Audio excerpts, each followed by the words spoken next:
Buat kamu yang udah pernah KKN, terutama yang lagi mau KKN, mending dengerin ini dulu. Jadi ini ada cerita dari seorang mahasiswa namanya Rama.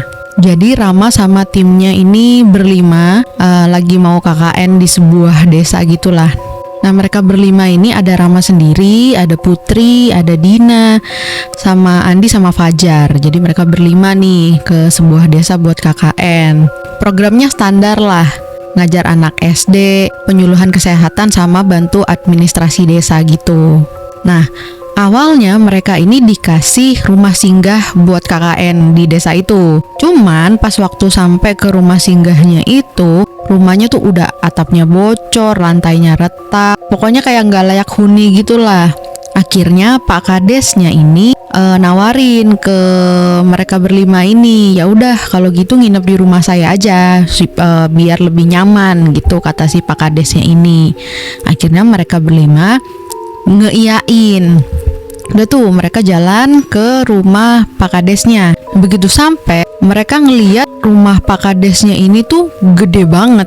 Nah, sebenarnya begitu ngeliat rumahnya Pak Kades ini, Rama tuh agak mikir aneh gitu loh. Kok bisa ya Pak Kades tapi rumahnya tuh paling gede di satu desa itu gitu, paling gede. Karena kan bisa ya dilihat mata mana rumah yang biasa-biasa aja, yang kecil, terus yang gede banget, yang paling gede itu kan kelihatan mata gitu ya. Nah, rumah Pak Kades ini tuh gede banget gitu. Ya, sebagai mahasiswa yang mau KKN dan butuh tempat tinggal, pasti mereka happy dong karena lebih nyaman daripada rumah singgah yang tadinya mereka mau tempatin itu. Nah, pas masuk, mereka ngeliat ada lemari kayu di ruang tamu itu ya. Ada lemari kayu ditutup kain hitam. Aneh kan? Ya udah, cuman mereka nggak mau ngebahas dulu karena mereka butuh beres-beres juga kan, beres-beres barang-barangnya gitulah. Pas malam, biasa mereka ngumpul lah di ruang tamu buat ngobrol-ngobrol gitu sama Pak Kadesnya ya. Mungkin kayak ngejelasin juga apa yang mereka akan lakukan di besok harinya gitu kan.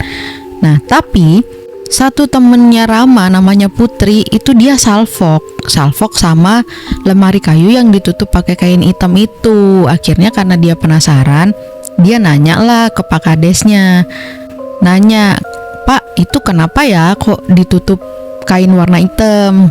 Nah, terus si Pak Kadesnya ini dia cuman senyum sambil bilang, "Itu pusaka keluarga, jangan dibuka ya." Tuh, ya udah. Mereka nganggep biasa aja lah gitu. Lanjut. Habis itu udahlah. Mereka tidur, istirahat buat ngelanjutin ke pekerjaannya besok gitu ya. Udah kayak biasa, mereka ngajar anak SD, penyuluhan kesehatan, terus ngurusin administrasi kayak biasa lah gitu kan. Tapi makin hari tuh suasana di rumah Pak Kades ini tuh makin aneh, makin hari makin aneh. Pertama, Dina tuh pernah nangis karena pas malam-malam Dina ini ngeliat pintu kamarnya itu kebuka sendiri. Pas waktu pintunya itu kebuka, Dina ini ngeliat ada bayangan berdiri di ujung kasurnya. Terus ada juga Fajar. Fajar ini katanya sering ngedengar suara langkah kaki mondar-mandir gitu, kayak mondar-mandir di lorong belakang gitu, belakang rumahnya Pak Kades ini. Sering. Terus pernah juga mereka kebangun subuh gitu kan, ngeliat jejak kaki basah di lantai ruang tamu. Nah, jejaknya itu kayak dari luar masuk ke dalam gitu loh.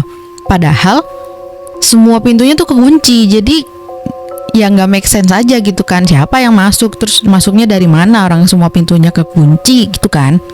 Terus hampir tiap malam mereka ini dengar ada suara kursi diseret, arahnya dari ruang tamu. Kayak ada orang mau duduk gitu loh kan, kalau orang mau duduk, mau dideketin gitu kan pasti diseret. Nah, suaranya kayak gitu, kayak lagi ada orang rapat gitulah katanya. Nah, karena penasaran, suatu malam Andi nih pengen ngintipin lah ada apa sih di ruang tamu, kok tiap malam ada suara kursi diseret gitu kan. Ya udah, akhirnya Andi ngintip.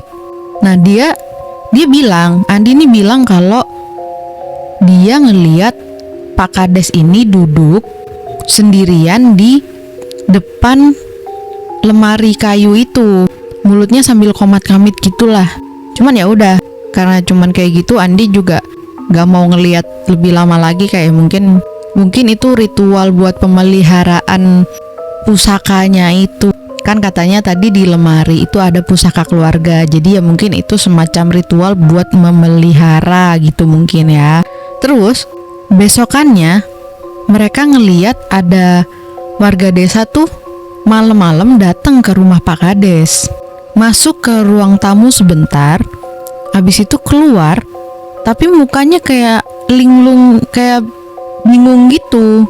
Kan aneh ya, ngapain malam-malam datang ke rumah Pak Kades, duduk sebentar, habis itu udah pulang, tapi mukanya linglung gitu, kan aneh. Nah, Putri ini sempat nanya ke ibu-ibu yang ada di desa, tapi jawabannya sama. Kurang tahu mbak, tapi emang agak aneh sih, karena setiap pemilihan kepala desa, Pak Kades yang ini tuh kepilih terus. Selalu dia yang kepilih, gitu katanya. Nah, dengar jawaban ibu-ibu yang selalu sama itu, ya mereka makin curiga. Cuman ya mereka diem aja, nggak berani komentar gitu kan. Cuman ya jadi perbincangan antara mereka berlima aja. Setiap keanehan-keanehan yang mereka rasain atau mereka lihat itu ya udah jadi perbincangan mereka aja gitu kan. Sampai suatu malam, di malam terakhir itu Rama yang lihat sendiri. Dia kebangun. Nah terus dari celah pintu, si Rama ini ngeliat Pak Kadesnya ini ngebuka kain hitam yang nutupin lemari itu. Terus ngeluarin kotak kayu kecil yang isinya tuh ada rambut, kuku, sama tanah. Dari situ aja udah aneh kan. Nah Rama tetep ngeliatin karena dia penasaran kan. Nah abis itu setelah dibuka tuh, Pak Kades ini nusuk jarinya pakai jarum, terus netesin darahnya ke kotak kayu itu. Habis netesin darahnya, Pak Kadesnya ini bilang kayak bisik-bisik pelan gitulah. Kursi ini jangan pernah jatuh ke tangan orang lain.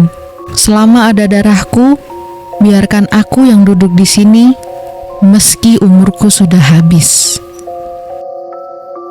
Dengar itu, kejawablah semua pertanyaan Rama pas waktu dia baru datang ke rumah Pak Kades ini. Kenapa rumahnya gede banget, paling gede di desa itu gitu kan. Terjawablah. Ternyata si Pak Kadesnya ini yaitu ngelakuin ritual biar dia kepilih terus jadi Pak Kades. Entah mungkin ada permainan apa yang kita nggak tahu, ya mungkin bisa ditilep gitu sama Pak Kadesnya. Nah terus di tengah Rama ini menyadari gitu kan. Nah Rama itu ngeliat kursi-kursi yang ada di ruang tamu itu berderit lagi, kayak ada orang yang duduk barengan, jadi serempak gitu loh. Terus samar-samar Rama ini ngeliat ada bayangan orang-orang tuh duduk rapi, tapi sebagian wajahnya pucat. Akhirnya besok paginya Rama ini cerita ke temen-temennya apa yang dia lihat semalam. Akhirnya mereka berlima ini sepakat lah buat KKN di sana tuh dihentikan lah gitu. Ya alasan resminya karena tempatnya nggak nyaman lah buat ditempatin gitu. Tapi Rama ini bilang kalau dia sama teman-temannya itu sampai sekarang nggak pernah cerita ke siapa-siapa soal apa yang mereka lihat tentang Kades itu. Bahkan ke kampus juga mereka nggak ngelaporin itu, cuman ya sebatas nggak nyaman aja di sana. Dan yang bikin merindingnya lagi, sampai sekarang kepala desa itu masih orang yang sama.